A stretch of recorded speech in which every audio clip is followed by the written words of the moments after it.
200 রানও করতে পারল না বাংলাদেশ। 286 রানের লক্ষ্যে ব্যাটিংয়ে নেমে সিরিজের শেষ ম্যাচে টাইগাররা অল আউট হয়েছে 186 রানে।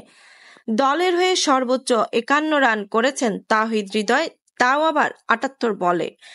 মঙ্গলবার পাল্লেকেলেতে সিরিজের তৃতীয় ও শেষ ওয়ানডেতে টস জিতে আগে ব্যাট করতে নেমে নির্ধারিত 50 ওভারে 7 উইকেট হারিয়ে 285 রান সংগ্রহ করে শ্রীলঙ্কা। দলের হয়ে সর্বোচ্চ 124 রান করেছেন কুশল মেন্ডিস। জবাবে খেলতে নেমে ইনিংসের শুরু থেকেই উইকেট হারাতে থাকে বাংলাদেশ। যদিও পারভেজ তানজিদের জুটিতে ইতিবাচক শুরু করেছিল বাংলাদেশ, তবে তার লম্বা হয়নি। তানজিদ ফেরার পর 0 রানে বোল্ড হয়ে যান নাজমুল হোসেনও। এরপর পারভেজকে নিয়ে পরিস্থিতি সামলে নেওয়ার চেষ্টা করেন হৃদয়, সেটিও লম্বা হয়নি।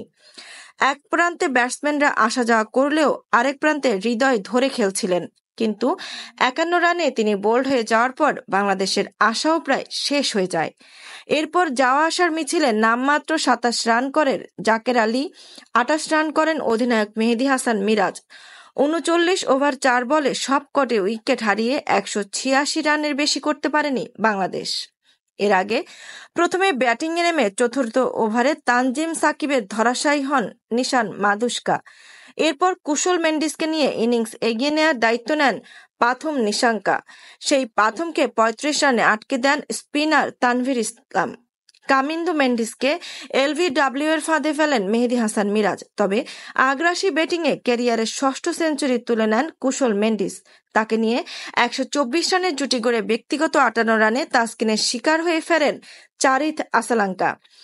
বেশিক্ষণ টিকতে পারেননি জানিত লিয়ানাগো। মিরাজের বলে হিট উইকেট হয়ে আউট হওয়ার আগে 17 বলে 12 রান করেন তিনি। এরপর নিজের বলে দারুণ ক্যাচ নিয়ে কুশল মেন্ডিসকে প্যাভিলিয়নের পথ দেখান শামীম হোসেন পাটোয়ারি।